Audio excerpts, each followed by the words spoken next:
everybody. Welcome to our special It Matters Radio musical guest interview show. I'm the host, Monica Brinkman. And of course, we have our musical guest host, Carrie Hall, here with us. She joins us every Sunday for these wonderful shows. And I see there's a couple of gentlemen with us today. Carrie, could you introduce them? Yes, indeed. I'm very pleased to introduce the Divisionists out of London, UK. Wonderful, great, imaginative music. To my left is Mike Whitaker, Hi, Mike. backing vocalist, pianist, all kinds of fun things. And to Mostly my bassist. right is Brandan Quinn, leader, founder of the Divisionists, also multi-instrumentalist, I have to mention. Hello, you two, and thank you for joining us. Yes, welcome. Thank- Welcome. Thank you Thanks very for much having for us. having us. I want to start with that wonderful name, Divisionists. But first, I want to make a quote because I love this quote about you guys. Divisionists present a glimpse of the future to come. And the future is so bright, you got to wear shades, quote unquote. I forgot my shades. Oh no. My shade. Where's my shade? So, Brendan, how did the Divisionists start, and what does the name Divisionists mean? Well, the Divisionists sort of formed out of a studio project and a band that I'd had together with certain friends. When I moved to London, the first few years, I had to spend most of my time establishing myself, finding a decent job and a place to live and all of that. So as I started getting back into trying to make original music, I formed a band around me, and unfortunately, we called ourselves Kerouac for a while, and then another band released an album with the name of Kerouac, and we said, okay, well, we haven't released anything yet, so we need to change our name. And we selected an awful, we all came up with different ideas, and we put them down in a different list, and Divisionists came from my idea, and I had been reading a book on painting, on pointillism and the roots of pointillism, and I came across this term for this slightly earlier school out of which pointillism arose, which was divisionism, which had this idea that you would put close juxtaposition of dramatically different colors to create sort of psychological effects in the viewer of the painting.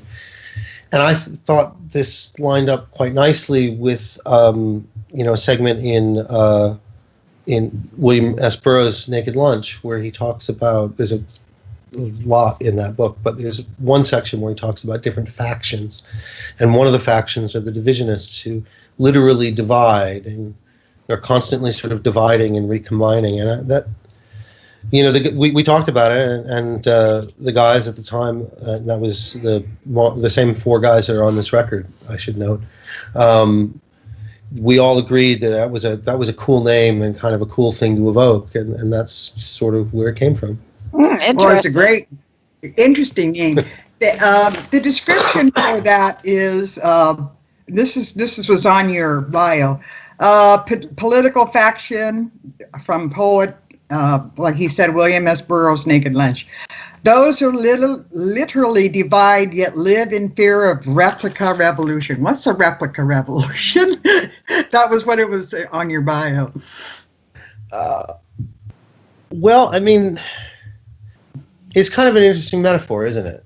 Since one of the things that's changed in music since I got started in the 80s, swapping homemade cassette tapes recorded in garages with other friends, is the cost of distribution has completely changed, being almost eliminated. It's completely changed the landscape of music, and there's so much of it out there now, and a lot of it is really good, and a lot of it really isn't very good, and it seems what becomes popular bears almost no relationship to how good it is, with some exceptions. Certainly there are some people who make amazing records that come out of nowhere and all of a sudden everybody's talking about them, but it's almost like these waves of replication are washing across society, and it seemed like an interesting metaphor. Yeah, it is. It's great. So, Mike, you are you have an amazing background. Producer, you produced and directed, I believe, a musical. Let's talk a little bit about your theatrical background. That's a bit of an odd story. It actually comes out of science fiction fandom. There were a group of us making music around UK science fiction fandom in the 80s, and I wrote a song, and then another one, and in the best tradition of science fiction, it turned into a trilogy. And then someone else came along and said, "Oh, I could borrow this universe, write another song." And we ended up with this massive, great shared world song cycle of about 40, 50 songs with something approximating to a coherent plot. And then some idiot, in these stories, some idiot is usually me, decided we should put it on as a musical. This was about 25 years after it had first been written, and we did it for the London World Science Fiction Convention in 2014. I think, Brandan, you were in the audience, weren't you? I was, in fact, in the audience. It was quite an amusing show, and there were, I think, about 400 people there. It's very different to what Divisionists do, and my real musical loves are sort of melodic, heavy rock and folk, rather than what we do in Divisionists. So you'll hear that quite a bit if you listen to the band, and that my bass playing is very melodic. I'm a huge John McVie fan. So there's a lot of his sort of melodic bass lines in there and bits of John Entwistle. And then Brandan and Mark just do what they do over the top, and it all seems to gel. In fact, it's very like that first definition of divisionism, things that close together and far apart, in that there's a real dichotomy between what the rhythm section do and what happens over the top. Right. Well, that's what I like about your music, though. It's so creative, and it's different. It's hard to be. It's hard to be different nowadays, I think, with so much music out there. And it amazes me that I'll be listening to like one of your songs, and I'm, oh my gosh, I'd never heard that before. You know, that instrumental take place, or why is this sax in here, or why, you know, all of a sudden, it's just fantastic.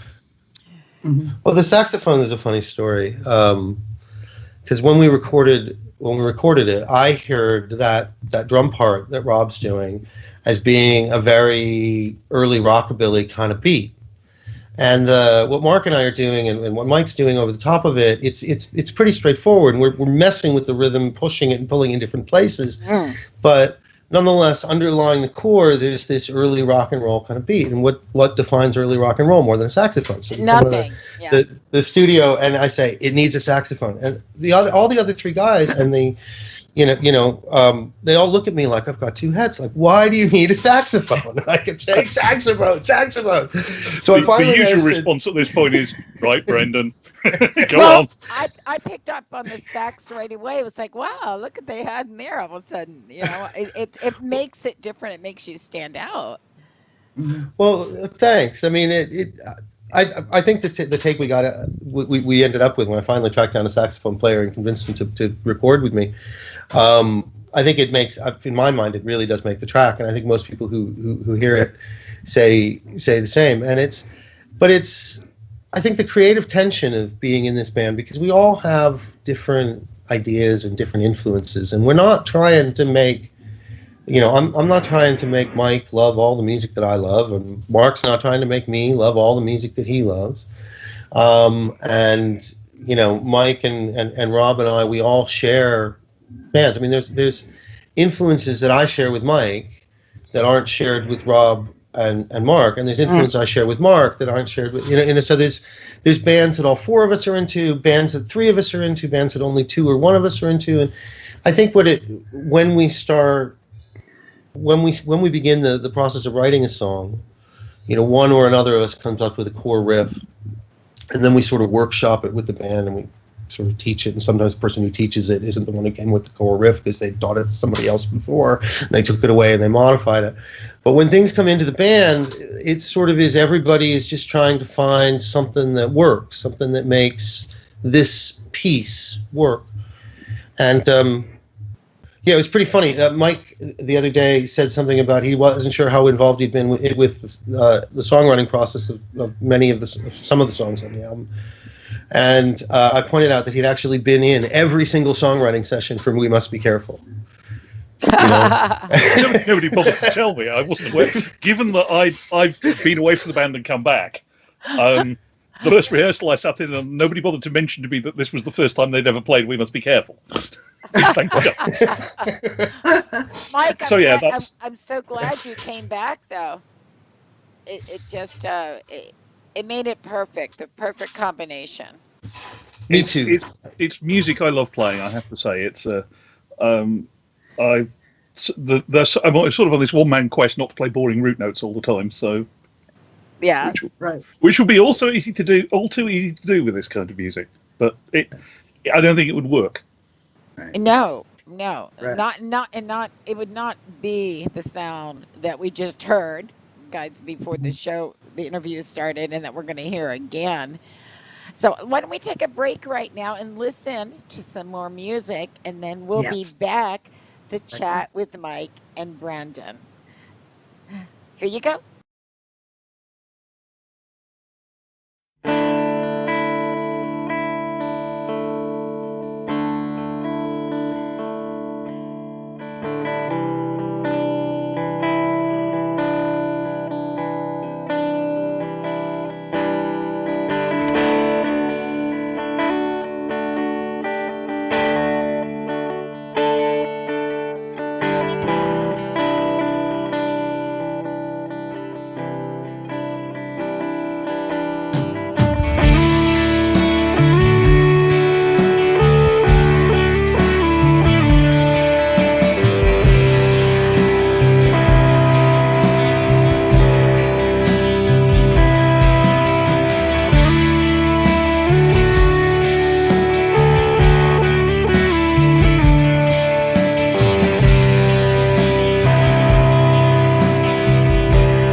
an airport, to a plane, to a country full of people who work 9 to 5 and never show their pain. And we, fellow travelers, must be careful not to get caught up too much in the things that they say when they're in their cars. For the first punch means we'll all end up in cars. So take care in what you say and what you touch.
That doesn't make it easier to feel.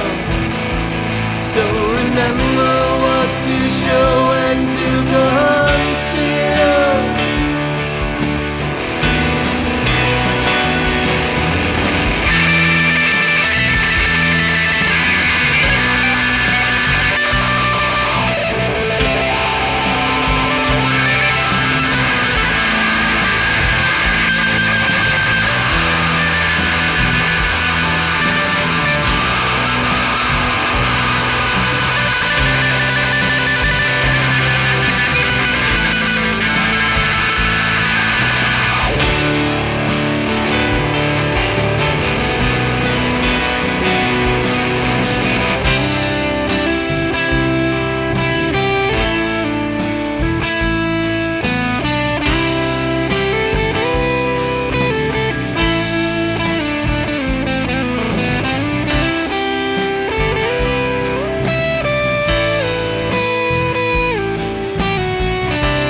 Welcome back to It Matters Radio. We are talking to the Divisionists. On my left is the fabulous Mike Whitaker, producer, director, musician. And on my right is Brandan Quinn, fabulous musician, founder of the Divisionists. You have a new album that came out in March. Let's talk a little bit about the new album, Brandan. Yeah. And I'm going to say something real fast, Carrie. Yes. Mike is to my right, and Brendan's Okay. to your right. So I'm over here. I don't want anybody Brendan's over confused. there. Yeah. Whatever. You see You should Mike. just swap us back and forth randomly, That's right. That's right. just to keep everybody on their toes. Yes. So let's talk about Daybreak. That's the latest. It's a fabulous new album. Talk a little bit about the mechanics behind it and show us what you have of the new album. Sure. Well, we recorded it in December of 2015 is when the recording process began. No. Yeah. Sure. Yes, December 2015. And it's actually kind of an odd coincidence that the 2 days we spent in the studio were the last 2 days I was in London before flying out to the United States because my dad had gone into hospice and he didn't come out. So obviously it was a really emotional time, and it could have gone either way. You know, the sessions could have been a disaster, or they could have had some emotional quality, a good quality. And I was really pleased with the recordings that we came out of the studio with. And then it took almost a year, 6-9 months, to finish overdubbing and mixing. That was mostly done here in my home studio. And with some guests, and some of the delays were lining up the guests and getting them, their time and getting them here to record. And then it went off to mastering and pressing last November, late November, early December. And we began the release process on the digital side with an eye towards releasing on St. Patrick's Day. Unfortunately, as some of you who are familiar with physical records, because we are making this as a record, it's going to be 180-gram orange vinyl, black paper inner bags, and there'll be a folded insert as well. But unfortunately, as some of you know, that sometimes the process, it being a mechanical process, there can be flaws, and there was a flaw on the plate. And so we had to have the plate remade and new test pressings made, and we're in the process of approving those now. Hopefully that'll be done within the next couple of days. And but we'll be getting you the vinyls as soon as possible. The cover art, I have proofs of the cover art. So this is the front cover here. Oh, cool. People may have seen the image of it online. Yes, I did, as a matter of fact. And this is the back cover here. Sort of, again, kind of a collage-y kind of thing. And then inside, we'll be having folded as an insert, as I said, and this is the cover of the folded insert. The front there. That's so neat. And that's the back with this wonderful photo by Ian Falconer of us. I love it. Yeah. And then on the inside, there'll be the lyrics to the songs. So anybody who has any questions about what the words are, just sort of open it up and read it if they're interested. I've always thought it was cool to have a lyric sheet with a record. So I like it too, because there's some songs that I've sang for years, and I found out I was using the wrong word all this time. A number of the songs I remember. So it's a great, fabulous LP. Why did you decide to go to vinyl, Brandan? What was the thinking behind that? Well, if you're going to make any kind of physical product, you've got to deal with not just the cost of manufacture, but also the cost of storage. And most of the audience who buy CDs are equally happy with digital distribution.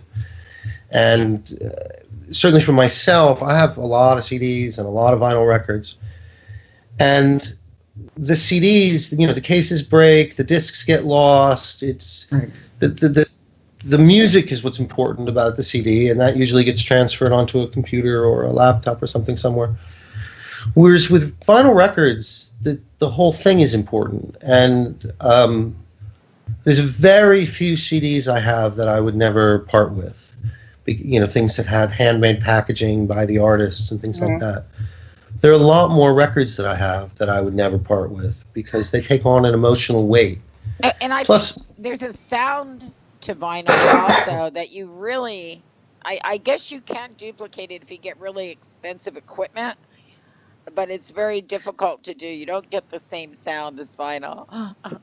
getting a record to sound good is much more difficult than you might think. And every stage of the process matters. It's not just the recording, it's how it's mastered, it's who it's mastered by, it's who cuts the physical lacquers, it's how well the plating process works.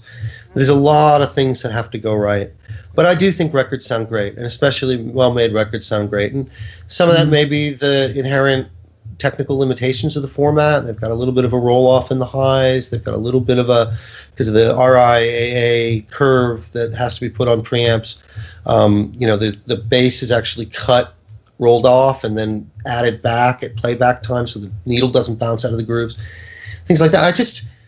There is a characteristic sound to vinyl, which I love. And, I mean, I'm not going to say they sound better than digital distribution because I've heard the inputs and the outputs of both process, and I can distribute a digital file that sounds just like it comes out of my speakers at mixing time. But I think the record sounds better personally. Right. You know. Maybe that's what it is. What about you, Mike? What do you think of vinyl and why? And are you happy with that process? I sold my record player many years ago.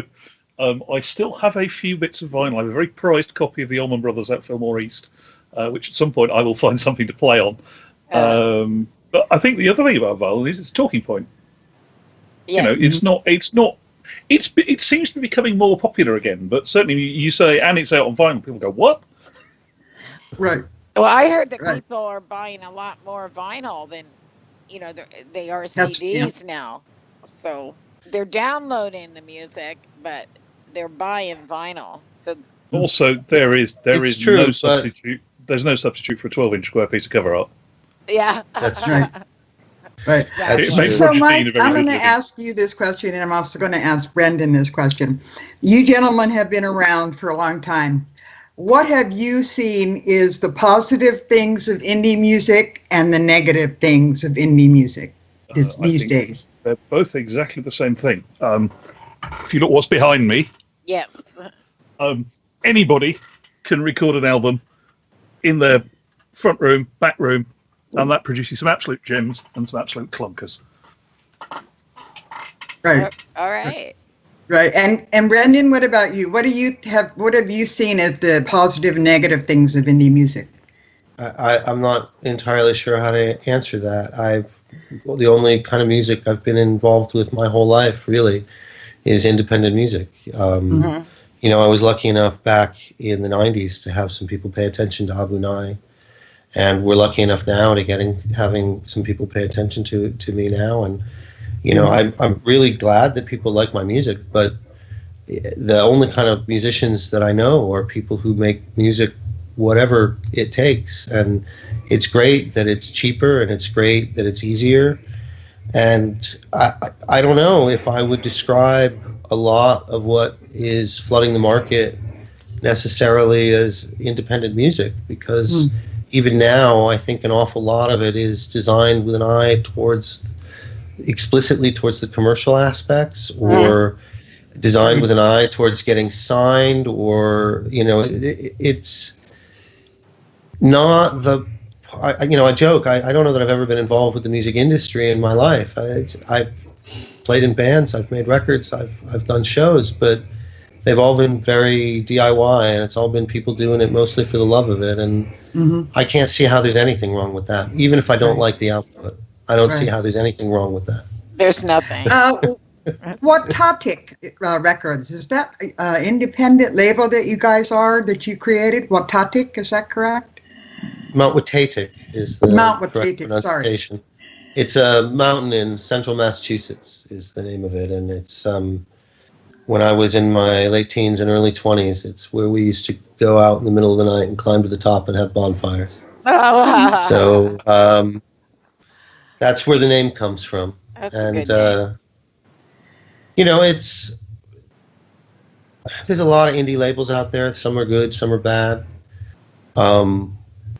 It just was easier, just because we're all reasonably fortunate in our day jobs, so we're not scrambling the way that I think all of us would have been 20 years ago when we were doing the same thing. Yes. And it just seemed unfair to have labels with limited funds. It's like, no, you should spend that on somebody who really couldn't otherwise make the record. We'll manage. Still figuring out the distribution and marketing side of it, because none of us are particularly good at that. But yeah, that was why. It just seemed, that it made more sense. That's great. I wanted to ask something. I know each one of you has your own personality. Brendan, if you had to describe Mike to us as far as his personality goes, how would you do that? I would say that Mike is a genuine English eccentric. He is a genuine English eccentric from a long tradition and rich, hearty tradition of English eccentrics. He's also one of the smartest men I know, and one of the most genuinely good-hearted. Okay, blushing now. Oh, that That's was what I'd say about wonderful. We already love you, Mike. The beer's on me later, mate. All So right. let's reverse this, Mike. How would you describe Brendan? He's about the closest thing to an honorary Englishman I've yet met. In fact, there are ways in which I think he's more English than I am. He's also a damn fine guitarist, a damn fine songwriter. Oh, that Cool. is cute. Well, what a compliment, Brandan. Yes. Thank you very much. That was I appreciate it. wonderful. You guys are so fabulous. Speaking of music, where can we find your music and where can we check you out? I know you're on Facebook. Where else can we find you, Brendan? Well, the first EP as well as the new album Daybreak are both available worldwide via iTunes, Spotify, Amazon Music, Google Play, all the usual digital stores. And we also have a Bandcamp at divisionists.bandcamp.com. And you can buy the digital album directly from us there. And you can also pre-order the vinyl, which we'll send you a download code right away if you pre-order the vinyl, but the vinyl's going to take as long as it takes. Right. And we have a show coming up on the 14th of April, I think it is, Mike. It's 2 weeks. Good 2 Friday, weeks isn't it? Yes. Good Friday, yes. Good Friday. We're playing at the Lime Bar Cafe in Folkestone, and it's free, but we do pass the hat, and we'll try to sell you some download codes anyway. Sure. So please do come down if you can make it, if you're anywhere in Southeast England. Yeah. Cool. That'd be great. So last question, gentlemen, and I direct this to both of you. I'll start with Mike. What do you do for fun? What do I do for fun? I play in a country covers band. Okay. Since you ask. I play board games. I record a board games and wargaming podcast. I have a teenage son. I think that covers. And Amazon pay me to write code. Right. And Brandan, what do you do for fun? What I do for fun, I travel a lot and I read a lot. I travel for fun and for work. And I listen to a lot of music, and obviously I play as much as I can. I went to a friend's birthday party a couple of weeks ago who's another musician, and ended up in a jam with like 14 other people I'd never met before, and I can't think of anything more fun than that. Yeah, spontaneous. That sounds like a lot of fun. That sounds great. It's always great when you don't plan something and that like that and it happens. Yeah. Right. So, Gentlemen, do you have a thank website also? yes, website. Yes, website. Divisionists.co.uk. Okay. Well, that's easy one to remember. Easy enough to find. It is. I want to thank you both for Right. stopping by and chatting with us and letting us know a little bit about you. and what's going on. And I guess you're going to be touring as much as possible now that this project is done, or Well, we're going to be playing as many shows as we can. right? Certainly, I mean the realities of being four grown men with lives, as Mike's pointed out, he's got kids. Our drummer has two children as well. So yeah, we're going to play. We're certainly going to try to play as much as we can. More likely in the short term to do mini tours, I think, than a proper tour. You know, Right. 2 or 3 days someplace in England in a row. But um, we're still working on planning that and laying out the rest of the year. So if We had somebody some would like quarrel. us to play, let us know. We'll Yeah. try to fit Yeah. you That's in. that's what I always tell people that listen to the podcast or to the live stream shows is if you love the music you heard, go out and tell your venues about it and tell them you want the band there Right. because Yeah. that's how it gets done because they want people to come. And if enough people go to a venue and say, hey, how come you haven't booked this band? Well, they'll look into it. They absolutely will. I hope that you guys come to the U.S. at some point. I'd love to see you because your music. Oh, I just love it. It gives me chills, gentlemen. It's great music. It Thank is. you. It is. And, Well, We'd certainly love to do that. We've talked about it a few times. I of course am a dual citizen. I have an American citizen passport as well, so it's easier for me than it is for the other guys. But Yeah. if there's Right. interest, we would love to do that if That, if that's there's what I'm sufficient interest. Yeah. saying. If people Yes. love it and enough of them, I mean, you have to have quite a few places to perform at and get paid to Yeah. you go to the expense of coming to the United States and doing any shows. So, but if enough people in the U.S. speak up, they'll be Yep. over. The Divisionists will arrive. Yes. We want them to come, guys. So definitely support indie bands. Definitely check out the Divisionists. They're on Facebook and a few other places. And buy their music, folks, because it's really fabulous. Yeah. And support live music in general, because you don't get live music, you don't support music, you don't get venues, we don't come and play. Hey, there's nothing better Absolutely. than live music anyway. So. Right. Most fun you can have with your clothes on. I love it. That's true. Well, Thank Thank you, you both gentlemen. very much for having us. okay, Thank you so and much. keep in touch with us and let us know what's going on. Okay, and You you got know, it. Sure, we love may to be have you doing back. we may be releasing a split single later in the year. We'll keep you posted. yeah, so we can give it some airtime, absolutely, and maybe you guys can come back sometime also. We'd love to Okay, have you back. Sure. take care, guys. Thank you so Thank you much. Thank so you. much, Brendan and Mike. Thank you so much. Bye bye. Bye. Bye. Oh, fabulous. Really fabulous. You know, Carrie, they're very intelligent gentlemen. I mean, Mhm. I think all people could see that, but Yes. they have taken that intelligence and put it into creating some of the most creative sounds I've heard in a long time. Hmm. Um, I have to agree. it's just, and I think the people have heard it. You already heard 3 songs now, and we're going to play a couple more in just a moment or so. But we want to remind the folks that we are here almost every single day of the week. Normally 7 days a week. Once in a while it'll be 6, but our shows are at 7 p.m. and you'll hear music every single solitary night. And on Sunday, as today, we have our musical guest interviews, which Carrie hosts, and she does such a magnificent job on that. So you ready for some music, Carrie? I am. People just rock out with the Divisionists. There we go.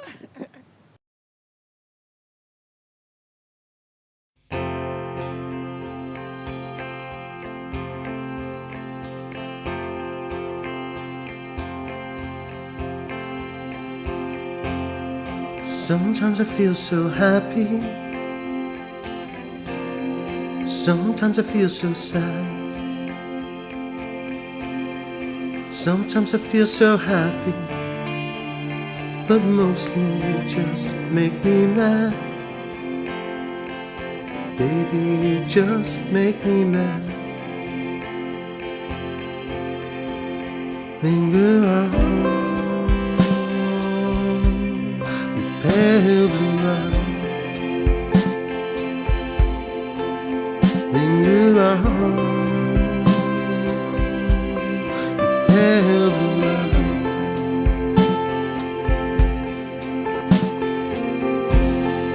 Thought of you as my mountaintop, thought of you as my peak,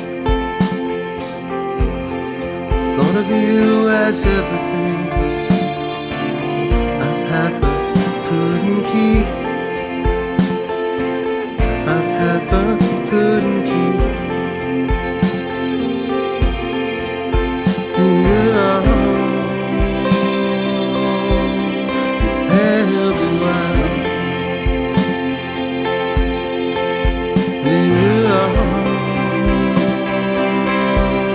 your pale blue eyes.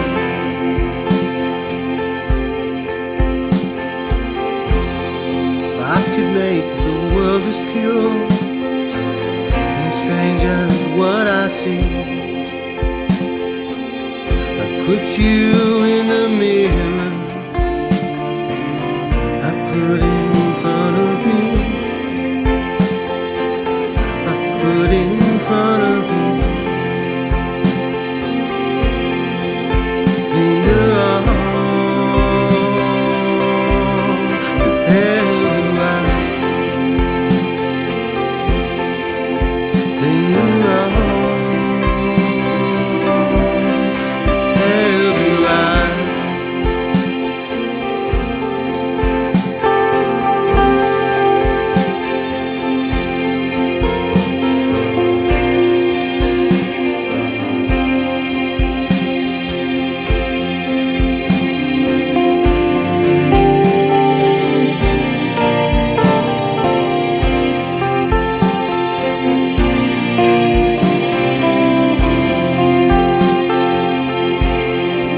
Linger on, your pale blue eyes. Linger on,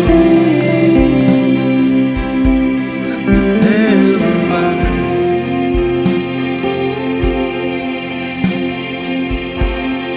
Skip life completely, stuff it in a cup. Said money is like a sin time, it lies but can't stand up.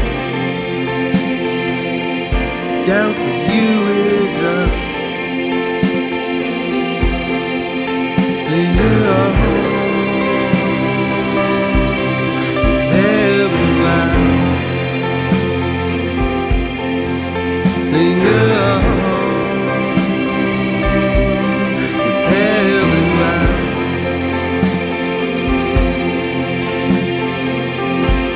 It was good what we did yesterday, do it once again. The fact that you are married only proves you're my best friend. But it's truly, truly a sin